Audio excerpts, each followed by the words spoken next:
आपने अपनी जगह बदल ली है आज? ट्रेडिशनली वहाँ नहीं बैठा करते थे पहले आप? इधर आ गए, यहाँ आ गए हैं हमारे इशारा साहब। अच्छा।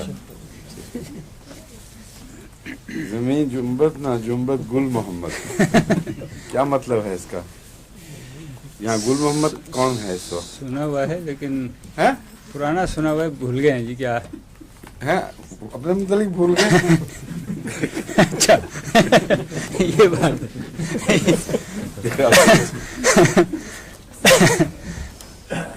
आपके ये जमीन गर्दिश कर रही है, कोई इधर से उधर जा रहा है, कोई इधर से उधर, लेकिन गुल मोहम्मद की जगह वही है।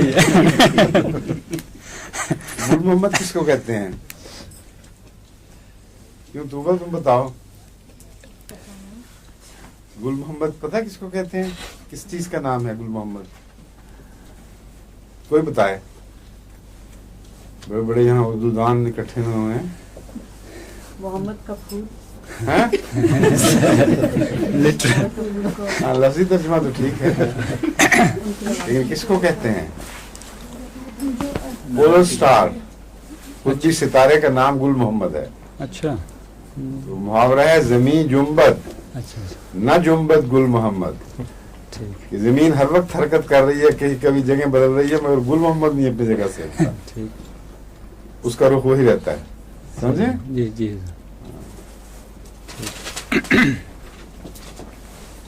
आज सलशुरी कैसे हमने शुरू किया हुआ था? जी हुजूर, ठीक है, कहाँ तक चले थे हम? बस शुरू ही किया था हुजूर।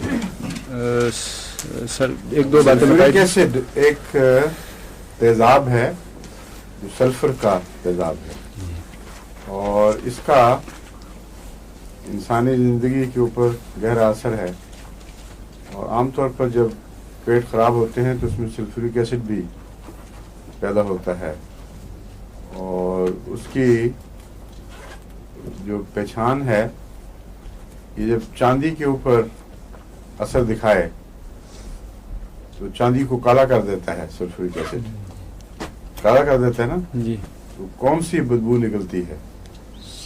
सल्फाइड सम हैं? गंधक की नहीं, हाइड्रोजन सल्फाइड। Hydrogen sulphide. जी, हाइड्रोजन सल्फाइड बाज़ मरीजों के बदबू में ज़रूर होती है, और जब ज़्यादा पेट खराब हो तो ये हाइड्रोजन सल्फाइड नुमाया असर दिखाती है। ये सल्फर की कारस्तानी है ज़्यादातर, लेकिन सल्फर का तो जिस्म से बहुत गहरा ताल्लुक है। फिलहाल मैं आपको एसिड्स के मुतालिक बताता हूँ कि सब एसिड्स के अंदर बाज़ बुनियादी बातें हैं जो हर मरीज में असर दिखाएंगी। एक लफ्ज़ बार बार आप होम्योपैथी किताबों में पढ़ेंगे, एसिड डेबिलिटी। एसिड डेबिलिटी, जब भी जिस्म में किसी तेजाब का भी असर ज़्यादा हो जाए तो अचानक जिस्म से ताकत निकलती हुई महसूस होती है, और अच्छा भला जिस्म वैसे, लेकिन जान नहीं रहती जिस्म में। और आमतौर पर हार्ट बर्न के साथ भी एसिड डेबिलिटी का केस हो जाता है। जिनको ज़्यादा यानी महसूस नहीं होता मगर खट्टी चीज़ें खाते रहते हैं और वैसे मासूम समझते हैं कोई तकलीफ नहीं हुई, लेकिन जब बिल्डअप हो जाता है तो अचानक जिस्म की ताकत जवाब दे जाती है, और डॉक्टर मुआयना करेंगे, हर लिहाज से वो ठीक ठाक होंगे, लेकिन अंदरूनी तौर पर ताकत नहीं है। ये एसिड डेबिलिटी है, और इसका क्या वजह है, क्यों असर इस तरह होता है, हमें मुझे इल्म नहीं। क्यों डॉक्टर साहब आपके इल्म में है? लेकिन क्या ये मुहावरा एलोपैथिक में भी मिलता है एसिड डेबिलिटी का? ये जो कहते हैं डंपिंग सिंड्रोम जी, कहलाता है, उसी में ये इस किस्म की सिंड्रोम मींस हाँ ठीक है, क्वाइट राइट। लेकिन अगर आप मसलन ऐसे मरीज को देखें जिसने ऑरेंजेस ज़्यादा खा लिए हों तो अचानक उसको एसिड डेबिलिटी होगी, और मरीज ये समझता है बाज़ दफ़ा कि वो हो गया है, दिल की तकलीफ हो गई है। मामूली हरकत से भी वो सारा जिस्म मालूम होता है उससे जान निकल गई, सेंसेशन सी पैदा होती है कमज़ोरी की। लेकिन ये एसिड डेबिलिटी है जिसका कोई इस दिल के साथ ताल्लुक़ नहीं है। اور ایسے مریض بسا اوقات خود یا بعض دفعہ ڈاکٹر ایسے مریض کو ہسپتال بھیج دیتے ہیں ہارٹ اسپیشلسٹ کے پاس، اور ویسے وہ ٹھیک ٹھاک ہوتا ہے، مضبوط. تو یہ میں آپ کو اس لیے بتا رہا ہوں کہ بہت سے ایسے مریض آپ کے علم میں آتے رہیں گے جن میں اصل بنیادی وجہ ایسڈ ڈیبلٹی کی ہے. مجھے اس کا خود تجربہ ہوا ہے. کسی زمانے میں جب میں ویسے بڑی ایکٹیو زندگی تھی، ہر قسم کی کھیلوں میں حصہ لے رہا تھا، لیکن سر درد کا جو مجھے دورہ ہوا کرتا تھا وہ بعض خاص دواؤں سے ٹھیک ہوتا تھا، ورنہ ٹھیک نہیں ہوتا تھا. مثلا سینڈول ایک کلکتہ میں ملا کرتی تھی، وہ ابا جان سے کبھی کبھی مل جاتی تھی، مگر اگر نہ ملے تو پھر ایسپرین کھانی پڑتی تھی. ایسپرین بعض 5 ٹکیاں کھا کے تو پھر سر درد کو کچھ شفاقہ محسوس ہوتا تھا، لیکن اس کے نتیجے میں جس معدہ جل جاتا تھا اور پیشاب میں بھی اس کی گردے کی اوپر اثر ظاہر ہو کر جلن کی کیفیت آنا شروع ہو جاتی تھی. تو شروع میں تو مجھے پتہ نہیں لگا، میں کرتا رہا ایسے. ایک دن ایک دم بالکل طاقت ختم ہو گئی. میرا پا گھر، میں اس وقت مجھے یاد لیٹا ہوا تھا، بالکل جسم سے جان نکل گئی اور کچھ سمجھ نہیں آتی تھی ہو کیا رہا ہے. میں نے کہا میں ہاتھ بھی ہلاؤں گا تو لگتا کہ دل ناکام ہو جائے گا، دل دھڑکنا بند کر دے گا مطلب ہے. تو ڈاکٹرز بلائے گئے، سب نے آ کے دیکھا، بلڈ پریشر بھی نارمل تھا، ہر چیز دوسری ٹھیک تھی، لیکن پھر وہ ECG بھی ہوا، پتہ لگا دل بالکل ٹھیک ہے. تو اس زمانے میں نے ابھی ہومیوپیتھک نئی شروع کی تھی. یہ پہلے شروع میں تو نہیں تھی کی، اس زمانے میں تو نہیں کی تھی ابھی، مگر کچھ دیر اسی طرح سفر کرتا رہا. بعض 15 دن بستر سے باہر نہیں نکلا، اور یہی جو تھا نا خوف کہ بس کمزوری، ہاتھ ہلا اور ایک دم جان نکلی. تو رفتہ آہستہ آہستہ واپس آئی، لیکن اس لیے کہ اس عرصے میں غذا کی احتیاط خود بخود ہو گئی، لیکن مجھے پتہ نہیں تھا کہ ہو کیا رہا ہے. بعد ازاں جب ہومیوپیتھک بھی شروع کی اور پھر یہ اٹیک ہوا، تو مجھے اس وقت علم ہو گیا تھا کہ یہ جن دنوں میں مالٹے کھاتا ہوں ان دنوں میں مجھے یہ تکلیف ہوتی ہے. تو ایسڈ کے ساتھ تعلق اس کا ایک جوڑ لیا. نکسوامیکا کی 2 خوراکیں 15 منٹ کے وقفے سے میں نے کھائیں، اور یوں جس سے سرج کرتی ہے نا کوئی چیز واپس، اس طرح جان ساری واپس آئی اور اسی وقت اٹھ کے کھڑا ہو گیا، دوڑنا پھرنا شروع کر دیا، بالکل نارمل ہو گیا. اس کے بعد لمبے عرصے تک میں نے اپنے پر یہی دیکھا کہ جہاں ایسی غذا کھائی جائے جس سے ایسڈ بڑھ جائے، کم سے کم میرے کیس میں نکسوامیکا 30 فوری اثر دکھاتی تھی. اور ایسڈ ڈیبلٹی کی ایک چوٹی کی دوا یہ بھی ہے. بعض دفعہ بعض لوگوں کو چاول سے الرجی ہوتی ہے، چاول کھائیں، پلاؤ کا شوق ہے، کھا لیا، لیکن اس کے بعد کمزوری اور ایسڈ بڑھ جاتا ہے. اس میں بھی نکسوامیکا اچھی ہے. حالانکہ چاولوں کے متعلق کتابوں میں نقص نہیں ملتا. چاولوں کے متعلق نیٹرم سلف کہتے ہیں، کیونکہ ہومیوپیتھس نے ایک ذہن میں ایک تھیوری بنائی ہوئی ہے، ایک نظریہ قائم کیا ہوا ہے کہ وہ فصلیں جو زیادہ پانی مانگتی ہیں وہ ہائیگروسکوپک فصلیں ہیں، یعنی پانی جذب کرنے والا مادہ ان میں ہے. ان میں چاول ایک ہے. چاول میں ویسے بھی پرسنٹیج پانی کی کافی ہوتی ہے. تو کہتے ہیں جس کو اس سے تکلیف بڑھے اس کو وہ نمدار موسموں کی دوائیں، نمدار بعض دفعہ علاقوں کی دوائیں ہوتی ہیں. نیٹرم سلف ان علاقوں کی دوا کہلاتی ہے. تو نیٹرم سلف کی طرف ذہن جاتا ہے اگر چاول وغیرہ کھاؤ اور اس سے کوئی تکلیف بڑھے. لیکن میں نے استعمال کر کے دیکھی، لوگوں پہ استعمال کروائی، کوئی خاص فرق نہیں پڑا، لیکن نقص نے ضرور فائدہ دیا ہے. اسی طرح نقص مفید ہے. گوشت بعض دفعہ زیادہ کھایا جائے، بعض لوگ باربیکیو کر دیتے ہیں یہاں، اور باربیکیو میں بعض دفعہ بے احتیاطی ہو جاتی ہے، تو اس میں بھی نقص کی 1-2 خوراکیں کھا لی جائیں تو گوشت کا بد اثر نہیں ہوتا. ہاں البتہ اگر گوشت خراب ہو تو اس کا علاج پھر پیروجن ہے. نقص کا صرف جو سطحی اثرات ہیں ان کے خلاف کام کرے گا، لیکن جو گہری بیماری ہے اس میں پیروجنم زیادہ ضروری ہے، اور سلفر بھی کام آتی ہے اس میں. تو سلفیورک ایسڈ ڈیبلٹیز میں ایک نمایاں حیثیت رکھتا ہے، اور لگتا ہے کہ ساری جسم سے جان نکل گئی ہے. جو سلفیورک ایسڈ کا کیس ہے اس کا چہرہ سیلو اور جیسے یرکان تو نہیں، مگر یرکان کا مارا ہوا مریض جس کی جلد اس کی مینڈک کے پیٹ کی طرح کدھر ہو جائے.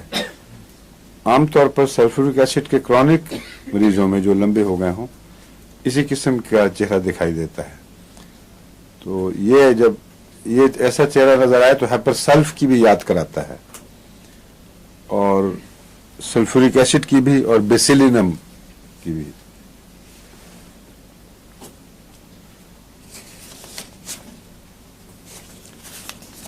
سلفورک ایسڈ میں کچھ آرنیکا کی علامتیں بھی پائی جاتی ہیں. آرنیکا سے جسم میں چوٹوں کا احساس، سارے جسم میں درد اور کمزوری اور سردی، یہ اس میں بھی پایا جاتا ہے. اور خون کا جلد کے اوپر ظاہر ہونا بلوچز کی شکل میں.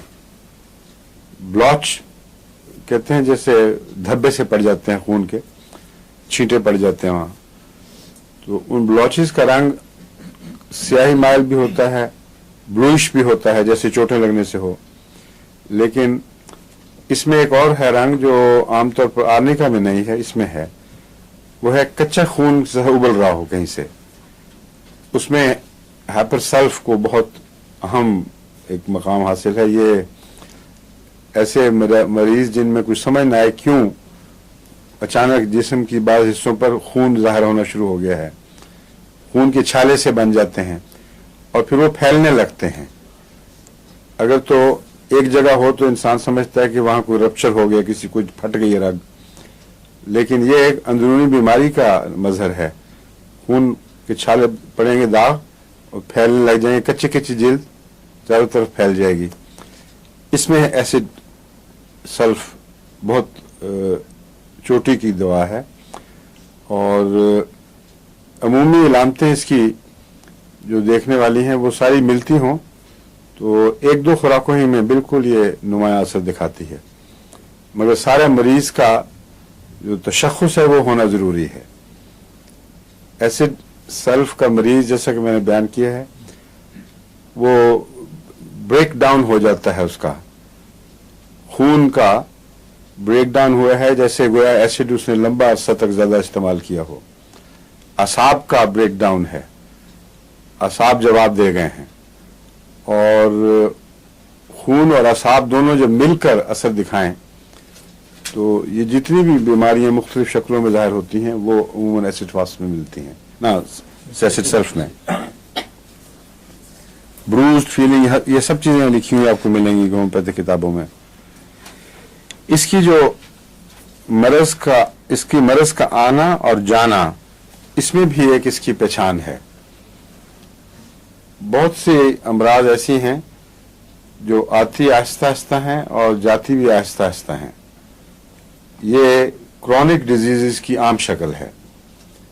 بعض امراض ایسی ہیں جو اچانک آتی ہیں اور اچانک چلی جاتی ہیں، بعض اچانک آتی ہیں اور آہستہ آہستہ جاتی ہیں. یہ جو علامتیں آپ کو اکثر ہومیوپیتھی کتابوں میں لکھی ہوئی ملیں گی، لیکن جب تک آپ ان کی وجہ نہ سمجھ جائیں اس وقت تک آپ کے لیے موقع پر تفریق کرنا صحیح اور غلط دوا میں یہ ممکن نہیں ہوتا. اچانک آئی اچانک چلے گی، اچانک آئی آہستہ گئی، کیوں آخر؟ اصل میں وہ دوائیں یعنی وہ بیماریاں جو اچانک ظاہر ہوتی ہیں وہی اچانک جاتی ہیں جو لمبا اثر چھوڑنے والی بیماریاں نہیں ہوتی. خطرہ پیدا ہوتا ہے اگر تو مریض اس میں مر گیا تو گیا، بچ گیا تو کوئی لمبا اثر پیچھے چھوڑتی نہیں، اس لیے وہ اچانک آتی ہے اور اچانک چلی جاتی ہے۔ اچانک آنے اور اچانک جانے میں سب سے نمایاں چیز ایکونائٹ اور بیلاڈونا ہے۔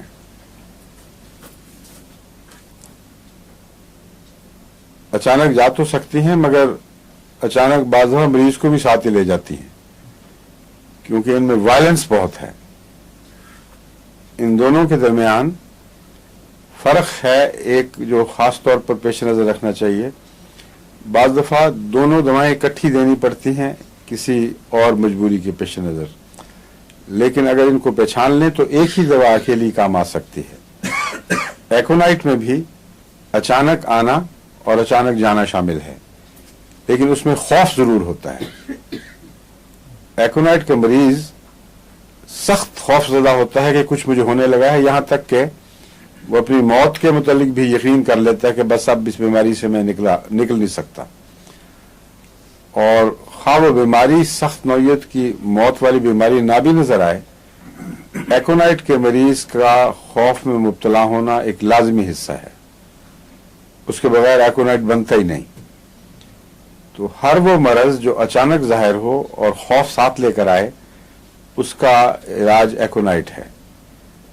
اور اگر اچانک ہو اور وائلنس بہت ہو اس میں لیکن خوف نہ ہو، بعض دفعہ مریض ڈل اور بحث ہو جاتا ہے اس بات میں، یعنی شدید طور پر ایک عضو ہے جو پھول گیا ہے، پھٹنے لگا ہے، تپکن ہے، درد ہے، لیکن یہ وہم نہیں ہے کہ میں مر رہا ہوں یا کوئی خطرناک چیز ہے، وہ بیلاڈونا ہے۔ اس کی سر درد بھی ایسی ہوتی ہے، اچانک آئی ہے اور شدید تپکن ہے، اس میں دھڑکن پیدا ہو جاتی ہے، اور اگر ذرا سا بھی سر ہلائے آدمی یا شور پڑے تو لگتا سر پھٹ جائے گا۔ لیکن اگر بیلاڈونا کی ایک خوراک آپ دے دیں 200 میں تو اتنی جلدی جاتی ہے کہ آدمی بعض دفعہ سوچ بھی نہیں سکتا کہ اتنی تیز بیماری ہٹ سکتی ہے، جس تیزی سے آئی ہے اسی تیزی سے غائب۔ اور اگر اس کا یہ نہ بھی علاج کیا جائے اور مریض سو جائے کسی طرح، تو جب آنکھ کھلے گی تو اکثر سر درد نہیں ہوگی۔ اگر آنکھ کھلے اور سر درد باقی رہے تو پھر جرسیمیم دینی پڑتی ہے ضرور۔ بیلاڈونا سے ملتی جلتی بیماری ہو، لیکن ہم نے اندازے میں غلطی کی، وہ اتنی وائلنس اس میں نہیں ہے، کچھ دبی ہوئی ہے نسبتاً، اور آتی تو اچانک ہے مگر جاتی نہیں ہے اچانک۔ ایسی صورت میں معلوم ہوتا ہے وہ لمبا اثر پیچھے چھوڑنے والی بیماری ہے۔ جرسیمیم اس لیے ضروری ہے کہ اس کا تعلق اعصاب سے ہے، اور بیلاڈونا کا تعلق خون سے ہے۔ جہاں خون میں توازن بگڑتے ہیں وہاں ایکونائٹ اور بیلاڈونا نمایاں طور پر سامنے آتی ہیں۔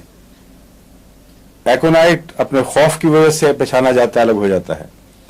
بیلاڈونا عموماً بغیر کسی شبہ کے نظر آ جاتا ہے کہ یہ بیلاڈونا کا کیس ہے، لیکن بیلاڈونا کا کیس نظر آئے مگر اتنی وائلنس اس میں نہ ہو اور پیچھے ٹھہر جائے اس کی مرض، تو یہ دو طرح سے ممکن ہے۔ ایک یہ کہ خون کی خرابی کے آثار ہیں، اور بیلاڈونا نے ابتدا میں جو اثر دکھانا تھا وہ دکھا دیا، مزید اس کے بس کی بات نہیں ہے۔ خون کی بیماری اگر زیادہ گہری ہو تو آغاز خواہ بیلاڈونا کی طرح ہو، بیلاڈونا سے مکمل شفا نہیں ہوتی۔ اگر اعصاب کی بیماری ساتھ ملی ہوئی ہو تو اس میں بیلاڈونا کی بجائے جرسیمیم کام کرتا ہے، جس کا بہت گہرا تعلق اعصاب سے ہے اور اعصابی کمزوریوں سے۔ بیلاڈونا میں جہاں خون کی خرابی ہے وہاں عموماً ایپسسز ہیں، مثلا گہرے پھوڑے ہیں جو نمودار ہو رہے ہیں۔ اگر آپ فوری طور پر بیلاڈونا نہیں دیں گے تو وہ پھوڑا لمبے عرصے تک شدید درد کی حالت میں مریض کو رکھتا ہے، اور رفتہ رفتہ آہستہ آہستہ وہ رنگ بدلتا ہے اپنا۔ बेलाडोना में खूबी यह है कि अगर रिपीट किया जाए तो बसा औकात ऐसा फोड़ा फिर पकने के लिए तैयार भी नहीं होता, वहीं से गायब हो जाता है। जो गैर मामूली इज्तिमाई खून था उसको बेलाडोना वापस फेंक देता है, और वो जो नुक्ता जिसके गिर्द मर्ज बनना शुरू हुआ है वो नुक्ता खुद ब खुद ही ठीक हो जाता है, उसको किसी और इलाज की जरूरत नहीं रहती। लेकिन अगर इससे मर्ज आगे बढ़ चुका हो तो फिर बेलाडोना उसको ठीक करने की बजाय जल्द पकाता है और इस दौरान रिलीफ भी देता है, आराम भी पहुंचाता है। और जो जो बेलाडोना बार बार खाएंगे बहुत तेजी के साथ थोड़ा नरम हो जाएगा, उसकी वायलेंस में कमी आ जाएगी और फिर उसकी दूसरी दवाओं की जरूरत पड़ती है। बाद दफा सिलीशिया देनी पड़ती है, बाद दफा और दवाएं देनी पड़ती हैं। हेपरसल्फ बेलाडोना के बाद बड़ा अच्छा काम करती है।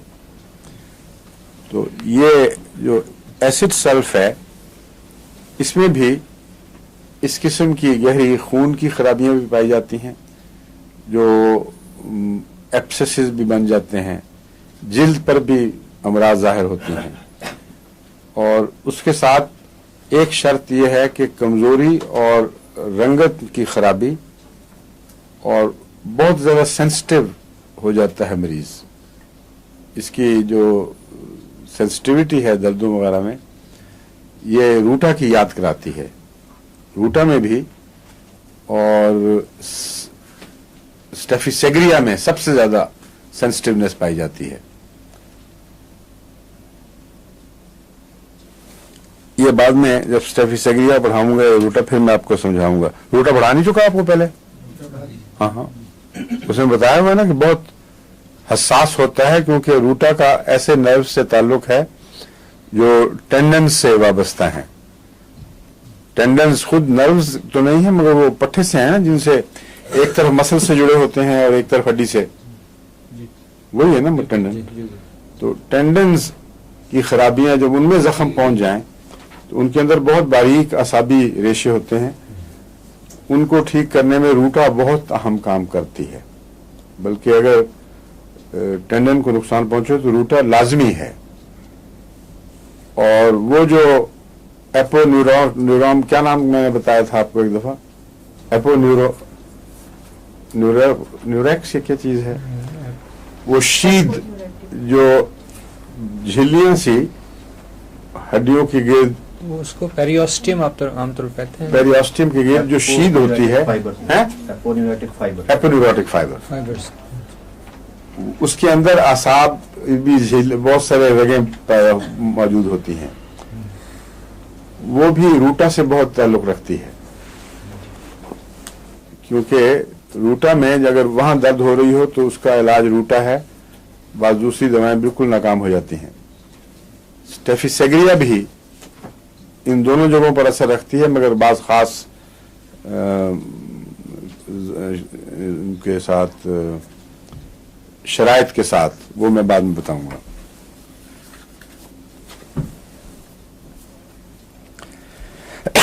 मैंने आपको बताया था कि ये आर्निका से मिलती जुलती है ना, इसके खून का बाहर निकलना, इसके जिस सारे जिस्म में दर्दें और दर्दों का आहिस्ता आहिस्ता आना, ये इसकी खास अलामत है। लेकिन दर्द छोड़ती अचानक है। अब ये जो चीज है ये इसको बाज दूसरी बीमारियों दवाओं से बहुत नुमाया तौर पर अलग करके दिखाती है। शक्ल इसकी वो दिखाई दे रही थी जिससे ब्रेक डाउन हो गया है और इंसानी जिस्म गोया कि हर पहलू से काम करना छोड़ बैठा है, यूं लगता है। इतनी खतरनाक शक्लें दिखाई देती हैं चेहरे, लेकिन ऐसी बीमारियां अचानक छोड़ा नहीं करती, वो जरूर लंबा असर दिखाया करती हैं। तो मालूम होता है कि एसिड सल्फ की ज्यादती से जो बीमारियां बहुत खतरनाक और देर पा दिखाई देती हैं वो होती देर पा नहीं है, वो सतही असरात हैं। अगर ठीक हो जाए तो फिर एकदम बगैर बद असर छोड़े ठीक हो जाती है। इसलिए ये पहलू इसका पहचानने के लिए बहुत जरूरी है। सल्फ्यूरिक एसिड की शक्ल में आपको ब्लॉचेज, सारे जिस्म का ब्रेक डाउन, जिल्द जल्द हुई जैसे कोई सिल का पुराना मरीज है, जिगर का फेलियर दिखाई दे रहा होगा और कमजोरी बेहद, यूं मालूम होता है कि मरीज अपने आखिरी किनारे को पहुंच रहा है, लेकिन जब ये ठीक हो तो एकदम ठीक होता है और कोई बदअसर बाकी नहीं रहता। मालूम होता है कि एसिड सल्फ जब तक जिस्म के अंदर मौजूद मनफी असर दिखा रहा है, ये सारे उसके साथ बरह रास्त ताल्लुक रखने वाले अमराज हैं। जब वो हट गया तो वजह के साथ ही वो चीज़ें भी दूर हो जाती हैं। तो ख़तरनाक दिखाई देने के बावजूद जो मरज़ अचानक हट जाए, उसमें ये उम्मीद होती है कि जिस्म को गहरा नुकसान नहीं पहुंचा रही। और एसिड सल्फ की मर्ज़ें इसी नौइयत से ताल्लुक़ रखती हैं। इसमें जो डिस्चार्जेस हैं वो एक्सक्यूरिएटिंग होते हैं, यानी जहां जहां से भी डिस्चार्ज निकलता है वो काटने वाला, उसमें अपनी ज़ात में तेजाबियत समझने पाई जाती है। तो तेजाब के असर से डिस्चार्ज भी तेजाबी हो जाए तो कोई गैर मामूली बात नहीं, आम समझने के लायक बात है। इसमें भी हैपरसल्फ से मैंने कहा था मुशाबहत मिलती है कई जगह। हैपरसल्फ में और इसमें दो बातें नुमायां हैं। एक तो ये कि खाते में कमजोरी का पसीना, यानी एसिड अगर जिस्म में ज्यादा हो जाए, तेजाब ज्यादा हो जाए, तो बाज दफा खाना खाते खाते एकदम कमजोरी से पसीना आ जाता है। इतनी ताकत भी नहीं कि पूरी तरह आदमी खा सके। ऐसे बाद मरीज मैंने देखे हैं जो थोड़ी थोड़ी देर बाद सांस लेके खाएंगे। यानी वाकईतन मैंने ऐसे मरीज देखे हैं जो एसिड की वजह से थे, वैसे खतरनाक बीमारी नहीं थी, लेकिन ये जो एफर्ट है यूं करके 2000 लुकमे खाना, इससे बाजू जवाब दे गए। हालांकि बड़ा वजन उठाने वाले मरीज थे, और कुछ देर आराम किया फिर दोबारा शुरू कर दिया, और अगर नहीं रुकेगा तो पसीना फूट जाएगा चेहरे से। तो इलामतें सारी बड़ी खतरनाक दिखाई देती हैं, मगर जब जाती हैं तो कुछ भी असर नहीं छोड़ती, एकदम बिल्कुल मरीज के पीछे छोड़ देती हैं। इसमें इलेक्ट्रिक शॉक्स भी पैदा होते हैं, जिसमें एक तरफ से दूसरी तरफ बिजली का कौंदा, ये एहसास होता है। ये और किस तरह बीमारी में नुमाया है? पल्स्टिला में भी कभी कभी, लेकिन और कॉस्टिकम में बहुत नुमाया है। बिजली के कौंदे एक तरफ से दूसरी तरफ जो चमकते हैं, या दर्द के कौंदे, ये कॉस्टिकम में नुमाया है। मगर इसके जो मरीज को बिजली के शॉक्स महसूस होते हैं, बाद मरीज वो उसको एंजॉय करते हैं, लुत्फ महसूस करते हैं। तो हैपरसल्फ के जो बिजली के झटके हैं उनमें एक थोड़ा सा मजा भी शामिल है, वरना आमतौर पर जिसको लगे उसकी तो जान निकल जाती है डर के मारे। तो हैपरसल्फ में ये एक अजीब बात है ना, हैपरसल्फ नहीं, सल्फर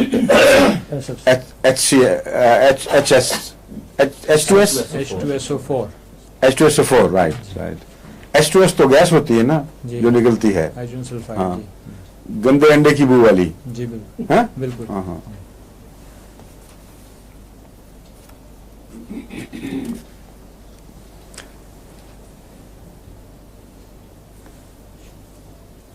सर दर्द में भी, दूसरी दर्दों में भी ये अलामत सब जगह मिलेगी, आहिस्ता आहिस्ता बढ़ती हैं, एकदम पीछा छोड़ देती हैं। ग्रेजुअल लॉस ऑफ हेयरिंग, ये जो है ये एक ऐसी चीज है जो इससे अलग है। ये नहीं होता कि आहिस्ता आहिस्ता सुनवाई खत्म हो रही है और एकदम वापस आ गई। यहां इसका आम मिजाज अपने खुद अपने ये यहाँ इस बीमारी में इसका मिजाज अपने आम मिजाज से मुख्तलिफ है, और कान पर जो असर पड़ता है वो असल में सल्फर से ताल्लुक रखता है, इसका एसिड से ताल्लुक नहीं। कान में सल्फर को बहुत ही नुमाया अमल दखल है। बहुत से कान के दर्दों में भी सल्फर काम आती है।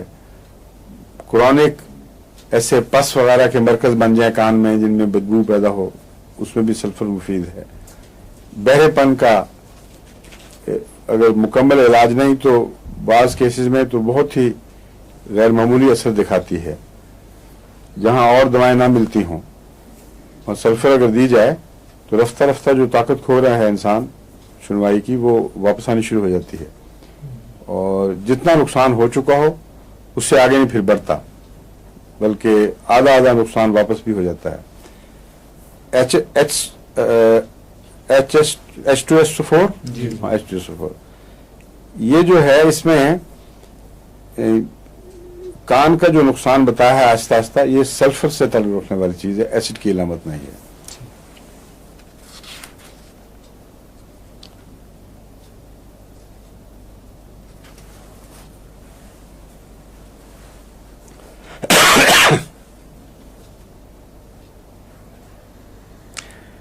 आमतौर पर इसके एक राइजा में, यानी नाक से निकलने वाले जो मादे हैं, उनके साथ इसकी जो कुव्वत क्या कहते हैं, शमामा है, शामा कुव्वत शामा पर भी असर पड़ जाता है और कुव्वत शामा की कमी में ये बहुत नुमाया है।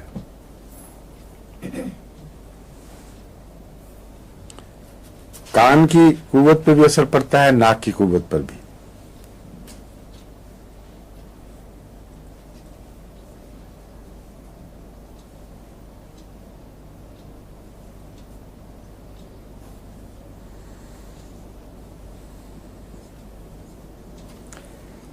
दांतों में भी नोवेल्जिया हो जाता है इसका, और उसकी भी यही अलामत है कि एकदम आहिस्ता आहिस्ता बढ़ता है और शदीद नौयत इख्तियार कर जाता है, लेकिन जब छोड़ेगा तो एकदम छोड़ देगा, तो कोई लंबा गहरा बदअसर पीछे नहीं छोड़ के जाता।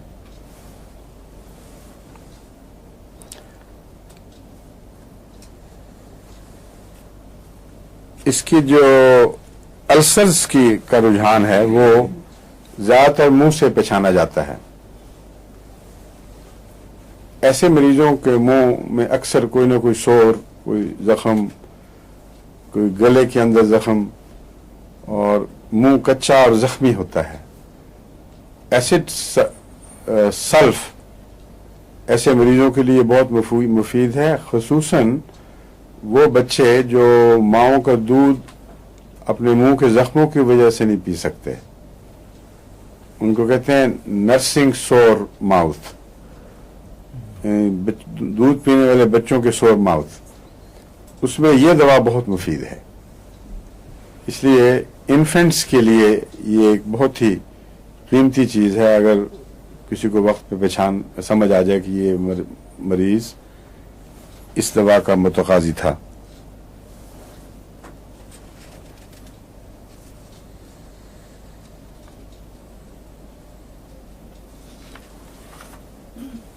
जितने भी एसिड्स हैं, इनकी बीमारियों में मैदे का ब्रेकडाउन एक तभी बात है, लेकिन बाज ऐसे हैं जिनमें सांस की बदबू शामिल नहीं होती। वो एसिड जो मैंने मिसाल के तौर पर दिया है, खट्टा खाने की वजह से खट्टी चीजें खा ली, मैदा ब्रेकडाउन होता है, डिबिलिटी पैदा हो जाती है, लेकिन ब्रेथ खराब नहीं होता। लेकिन इसमें चूंकि बराह रास्त एसिड बढ़ने से नहीं होता मैदे में, बल्कि सारे निज़ाम के साथ कुछ इसका ताल्लुक है, इसलिए इसका मरीज हमेशा बहुत बदबूदार सांस रखता है। और सल्फ्यूरिक एसिड के मरीज की वो सांस की बदबू भी कुछ खट्टी पाई होती है, हेपेसल्फ से मिलती जुलती, और बड़ी ऑफेंसिव होती है। और इसी तरह इसका फ्लैटस भी बड़ा ऑफेंसिव होता है, क्योंकि उसमें वो अलामत पाई जाती है H2S वाली।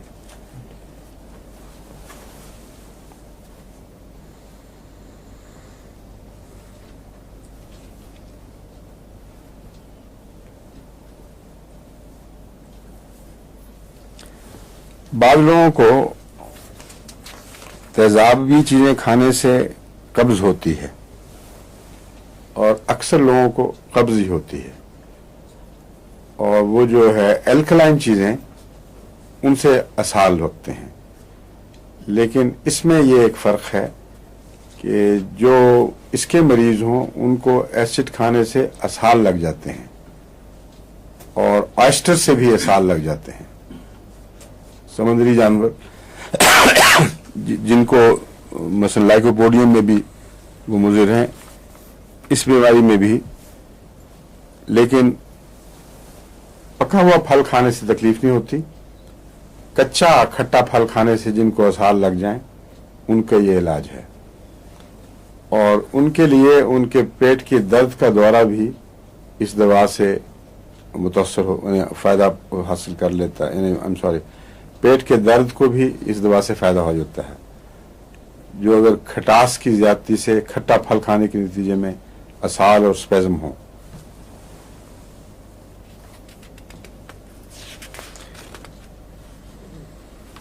اس میں ایک عجیب بات ہے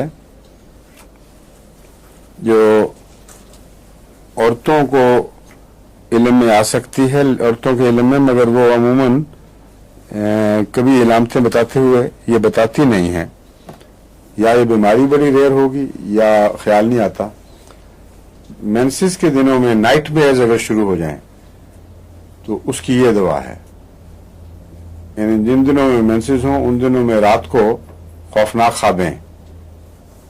ایک ایسا کیس تھا جس میں نے آرنیکا دی تھی 1000 طاقت میں تو وہ ٹھیک ہو گیا تھا. لیکن اب میں یہ نہیں کہہ سکتا کہ یہ دیتا تو ٹھیک ہوتا کہ نہیں. مگر اس میں یہ لکھا ہوا ہے کہ یہ خاص دوا ہے مینسز کے دوران نائٹ میئرز کی. نائٹ میئرز پتہ کیا ہوتی ہیں مسلم جو بھی آئی ہیں؟ نہیں, مینسز کی نہیں کہہ رہا ویسے معلوم ہے وہ نائٹ میئرز مردوں کو بھی آتی ہیں, سب کو آتی ہیں خوفناک خوابیں.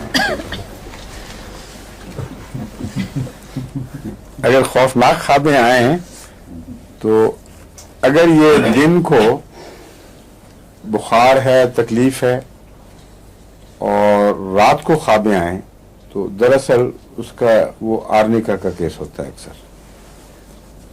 یہ میں آپ کو پہلے خوب تفصیل سے ایک دفعہ سمجھا چکا ہوں. کیونکہ رات کے وقت وہ اندر کی جو تکلیف ہے, انتڑیوں وغیرہ کا دکھ اور سارا جسم کا, وہ سب کانشیس مائنڈ پر اثر کر رہا ہوتا ہے, اور اس کو انسان سوتے میں جو بے چینی محسوس کرتا ہے وہ خوابوں کی صورت میں محسوس کرتا ہے. بس ایسے مریض کو آپ آرنے کا 1000 طاقت میں دے دیں تو بعض دفعہ ایک ہی خوراک سے ٹھیک ہو جاتا ہے بالکل. میرے پاس ایسے واقعات کئی ہوئے ہیں کہ جب یہ مجھے اندازہ ہو گیا کہ دن کی بیماری ہے جو رات کا خوف بنتی ہے تو اس میں آرنے کا بہترین کام کرتی ہے. اور اگر وہ خوف رات کا بھی ہو اور دن کا بھی ہو تو پھر کون سی دوا ہے؟ آرسنک اگرچہ رات کے وقت بڑھتی ہے مگر دن کو بھی بڑھتی ہے 12-1 بجے کے قریب. یہ اس کے 2 دفعہ وقت ہیں بڑھنے کے. اور آرسنک چونکہ مزاج میں خوف ہے اور بے چینی ہے اس لیے یہ صرف رات کا انتظار نہیں کرتی. دوسرے آرسنک میں آنکھ کھلنے کے بعد بھی خوف رہتا ہے اور اکیلے پن کا, لیکن آرنیکا میں آنکھ کھلنے کے بعد خوف نہیں ہوتا. وہ صرف ایک خواب کا کنفیوژن ہے اور اس کا واقعتاً مریض کے ڈرنے سے کوئی تعلق نہیں ہے. تو ایسا مریض جب جاگا رہے گا ساری رات اس کو کوئی تکلیف نہیں. لیکن آرسنک کے مریض کو یہ خطرہ ہوگا کہ کوئی بھوت نہ آ جائے یا کوئی ایسی چیز ہے, میں اکیلا نہ رہوں. اس لیے ان ہلکی ہلکی چیزوں سے دواؤں کی شناخت میں بہت مدد ملتی ہے. اس میں کیا بتایا آپ کو میں نے, یہ کیا کرتا ہے, یہ مینسز کے دنوں میں جو تکلیف ہوتی ہے خوابوں کی اس میں مفید ہے, جس کا مطلب ہے کہ مینسز میں ضرور کوئی تکلیف ہوتی ہوگی. ورنہ اچانک مینسز کے دنوں میں رات کو ڈرونی خوابیں آنی نہیں چاہیے. کوئی بے چینی ہے, تکلیف ہے جو واضح نہیں ہو سکی لیکن مریضہ خوش نہیں ہے اس حالت میں, اس کو رات کو خوابیں آئیں تو یہ دوا ملنی چاہیے اور اس سے اس کا مینسز بھی ٹھیک ہوتے ہیں. یہ ہے اصل بات. صرف خوابیں نہیں, خوابیں رہنمائی کرتی ہیں تکلیف کی طرف.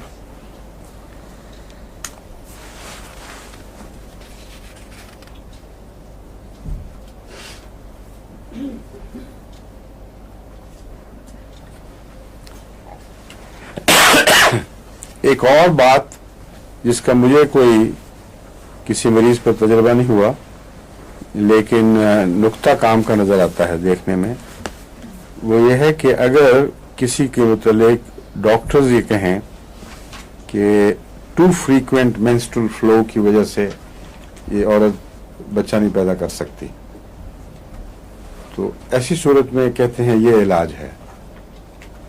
اسٹیریلٹی کی مختلف وجوہات ہیں بے شمار، یعنی کیوں آخر ایک عورت بچہ نہ پیدا کر سکے، پلسٹیلا کی اور وجوہات ہیں، دوسری اور دواؤں کی اور وجوہات بیان کی جاتی ہیں۔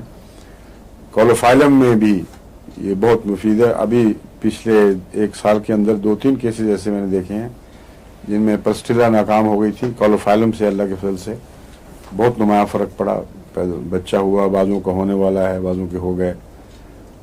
اور کولوفائلم کو میں استعمال کر کے دیکھا ایسی صورت میں جب مریضہ میں ایبارشن کی ٹینڈنسی ہو،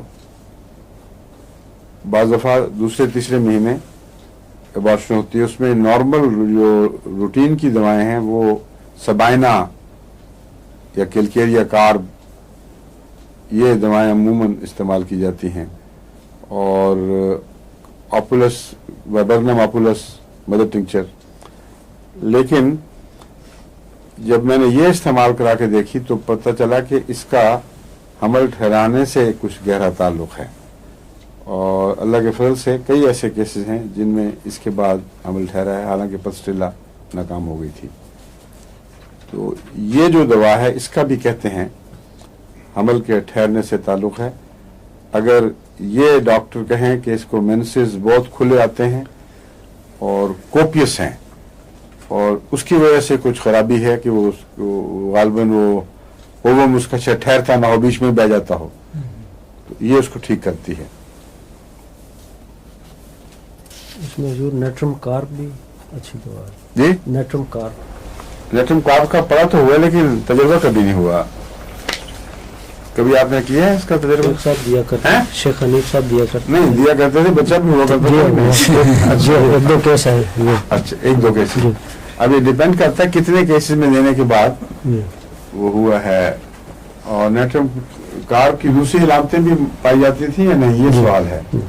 کن علامتوں میں دیا کرتے تھے، کچھ یاد ہے آپ کو؟ یہ نہیں بھانج پن میں، بھانج پن میں، صرف بانج پن، صرف بانج پن پہ تو نہیں کام کرتی، وجوہات ہیں اس کی، وہ ایک خاص سمٹم ہے اس کی۔ جی اچھا ٹیبلٹ ہے وہ اس میں یوٹرس میں جو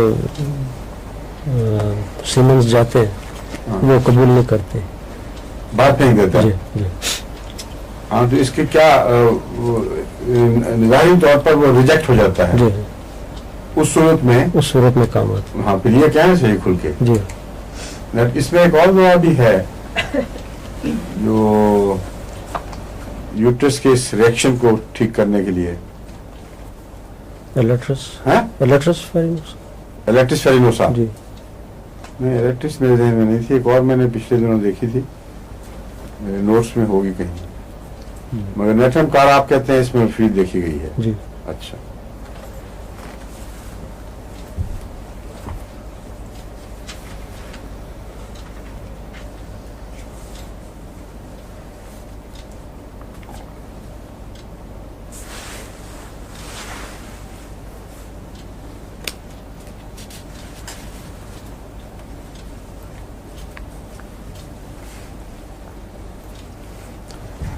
اس میں وہ جو کمر کی ساری بیک یعنی کمر پر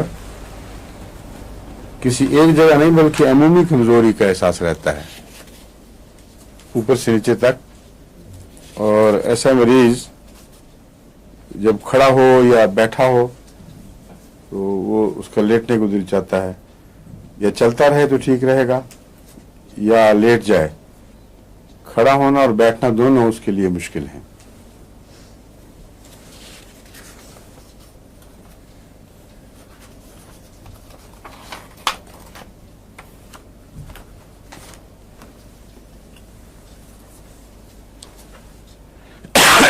مارننگ سویٹس یہ ایک ایسی علامت ہے جس کو زیادہ سنجیدگی سے لینا چاہیے۔ अगर किसी मरीज को सुबह के वक्त अचानक ठंडे पसीने आते हैं तो ये बिलअमूम ट्यूबरकुलर डायथिसिस का निशान है। ट्यूबरकुलर डायथिसिस का मतलब है जिसके अंदर सिली मादा या मौजूद है या ऐसे खानदान का फर्द है जिसके अंदर पुरानी हिस्ट्री है सिल की, और इसके साथ अगर सुबह का डायरिया यानी असहाल अचानक जो उसको दौड़ा कर ले जाए टॉयलेट की तरफ, ये अगर मिल जाए तो फिर ये कतई बात है कि दरअसल ये ट्यूबरकुलर जहर है जो असर दिखा रहा है। उसमें एसिड सल्फ बहुत अच्छा काम करने वाली है। हेपर सल्फ में भी ये बात पाई जाती है। मॉर्निंग स्वेट्स, हेपर सल्फ में असल में सारी रात के स्वेट्स शामिल होते हैं, नाइट स्वेट्स, तो इसलिए शायद मरीजों को ये ना पता चलता हो कि सुबह का जो स्वेट है ये अपनी जात में उस तरफ इशारा कर रहा है।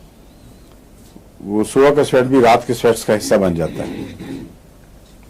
ट्यूबरकुलोसिस में हुजूर खास अलामत देखी जाती है, नाइट स्वेट्स जी, ट्यूबरकुलोसिस में हम भी देखते हैं, नाइट स्वेट्स देखते हैं ना, अलामत जी। हाँ, तो नाइट स्वेट्स तो इसमें भी हैं, मॉर्निंग स्वेट्स भी हैं, लेकिन जो फर्क एक और है वो सुबह का असहाल है। ठीक, वो एलोपैथी में पता नहीं देखा जाता कि वो नहीं, नहीं, इसमें बड़ा नुमाया बात है। सुबह जिन लोगों की भूख मिट जाती है उनके लिए भी सल्फर बहुत अच्छी दवा है, और सीपिया भी है। सीपिया और सल्फर का फर्क यह है कि सीपिया में सुबह कुछ मतली भी पाई जाती है और सीपिया में 11 बजे भूख नहीं होती। सल्फर इस लिहाज से सीपिया से बिल्कुल नुमाया पहचाना जाता है। सल्फर में सुबह के असहाल या कब्ज दोनों बातें बड़ी सख्ती पाई जाती हैं नुमाया, और इसमें सुबह के वक्त बिल्कुल दिल नहीं चाहता कुछ खाने पीने को, ज्यादा से ज्यादा चाय की प्याली मरीज पी लेगा, लेकिन दोपहर के खाने से घंटा डेढ़ घंटा पहले अचानक शदीद खुजली सी होती है और मालूम होता है नॉइंग जिसको कहते हैं ना, खुरच रहा है कोई अंदर, और वो भूख बड़ी नाकाबिल बर्दाश्त उठती है एकदम, ये सल्फर की इलामत है। और सीपिया में वो नहीं है, लेकिन सुबह के वक्त भूख का ना होना या खाने को एवर्शन ये सीपिया में भी पाई जाती है।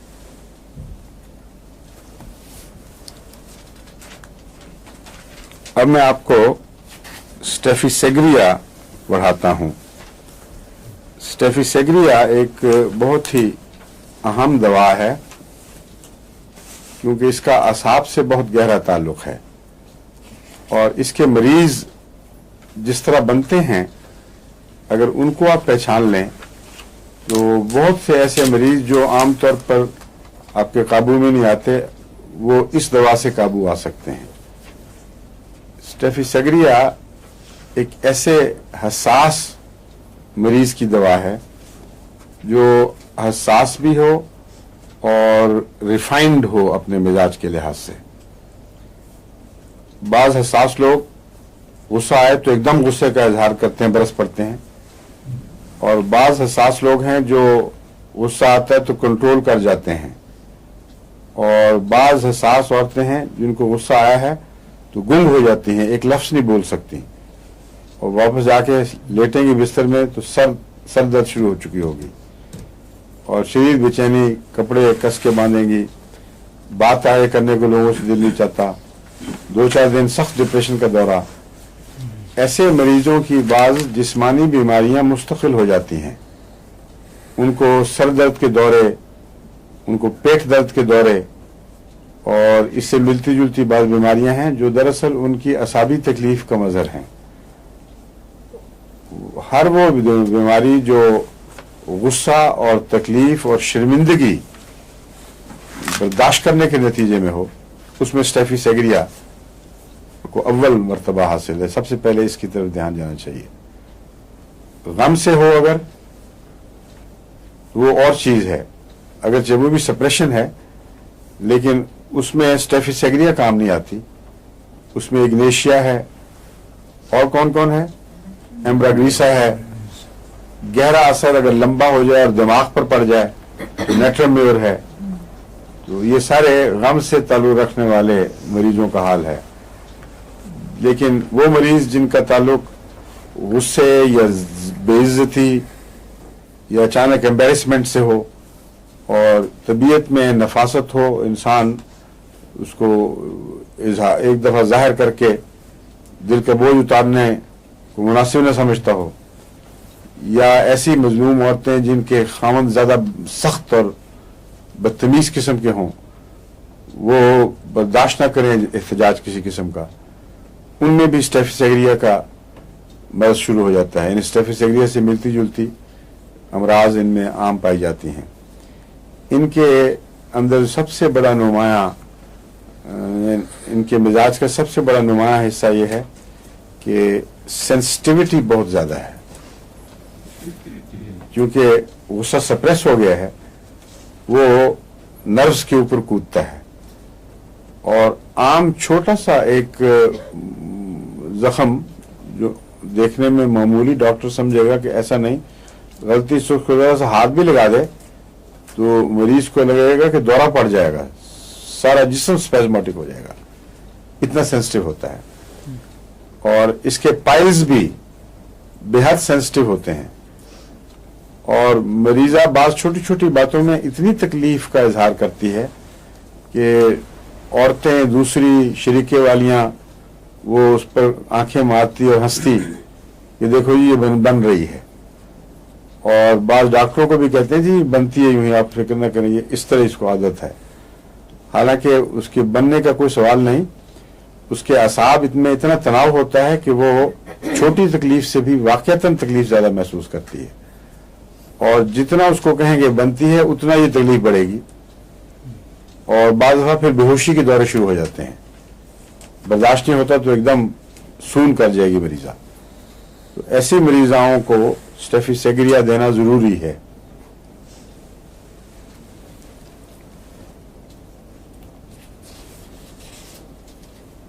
इसमें इसके नतीजे में जो बीमारियां पैदा आमतौर नजर आती हैं, खामोशी के दौरे, स्लीपलेस नाइट्स, रातें जाग जाग के गुजारी जा रही हैं, सारे जिस्म में थकावट, ब्रेन फैग, यानी एकदम बाज लफ्ज हाथों से निकल जाते हैं, सोच के धागे हाथ से निकल जाते हैं। अब कुछ सोच रहे थे, अब पता नहीं लगा क्या सोच रहे थे, फौरी बात तो भूलने लग जाती है,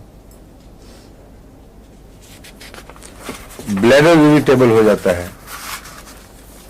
यानी ऐसे मरीजों में बाज़ दफा बगैर शुगर ना हो, बगैर इसके कि डायबिटीज हो, पेशाब बार बार आता है और कसरत पेशाब अगर गुस्से को दबाने वाले मरीज में हो तो ये दवा फौरन जादू का असर दिखाती है।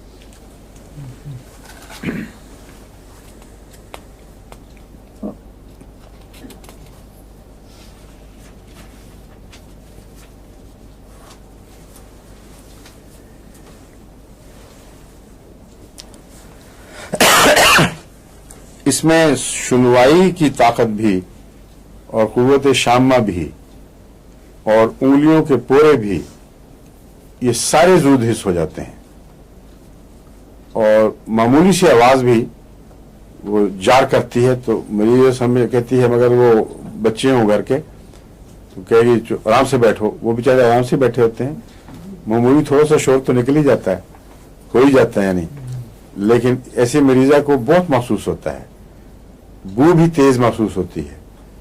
तो हर हिस्सा जब जूद हिस्स हो जाए तो उस वक्त स्टेफिस एग्रिया की तस्वीर बनती है।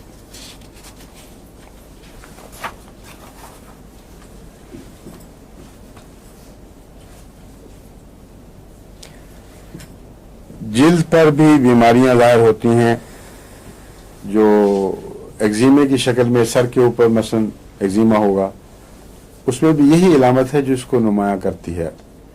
यानी एक्जिमे में देखने में इतना ज्यादा मवाद नहीं मगर शदीद दर्द और तकलीफ है। जहां भी मर्ज से बढ़कर उसका एहसास दिखाई दे रहा हो वहां ये दवा काम आती है। नर्व्स के ऊपर ट्यूमर्स बन जाते हैं बाज दफा,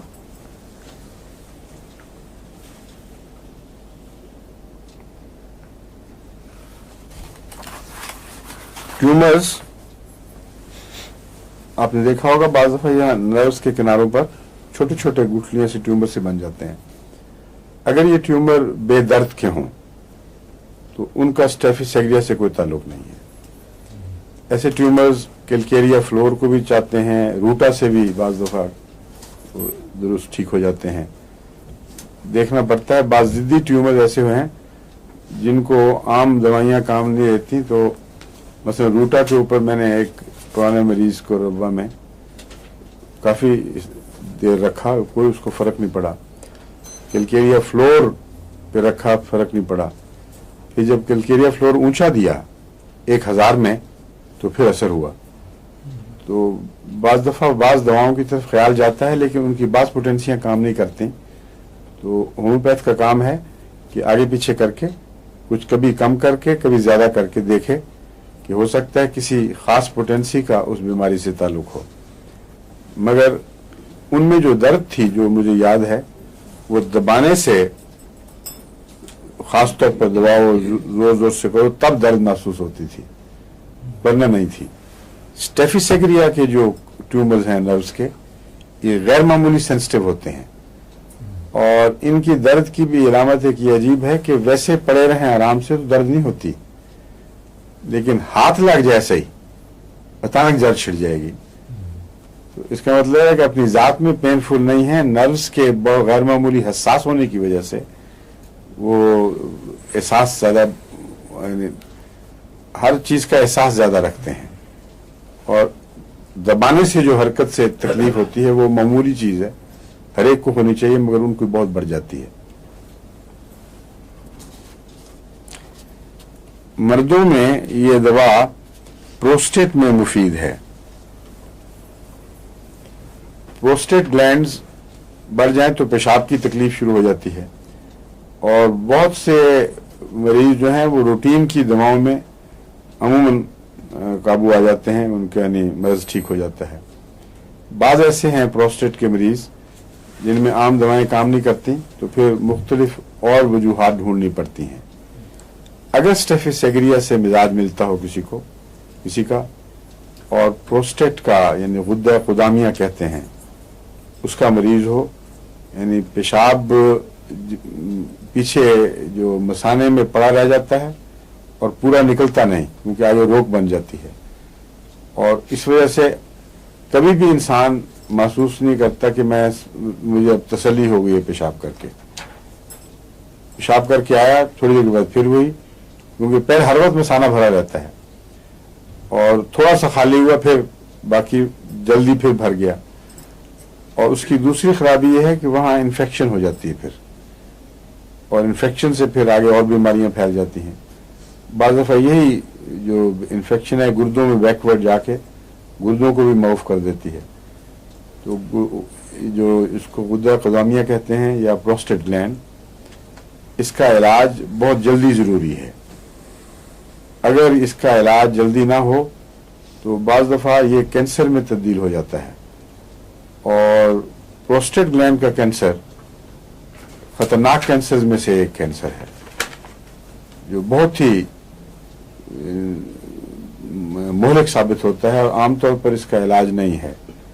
एलोपैथिक में जो ट्रीटमेंट करते हैं रेडिएशन वगैरह के जरिए, कीमोथेरेपी के जरिए, एक तो तकलीफ दे बड़ी है, दूसरे बिलाखिर वो फिर मदद आई जाती है और वहाँ से फैलकर और जगह भी चली जाती है। तो उसके लिए मैंने आपको एक दफ़ा एक नुस्खा बताया था जो बहुत से मामलात मरीजों में तीर बहादुर साबित हुआ है। क्या बताया था? क्यों जी डॉक्टर साहब? डॉक्टर साहब फिर हो जाए वहाँ उनकी दोनों अक्सर कामयाब हो जाती हैं। कोई और है? हाँ बिल्कुल ठीक है।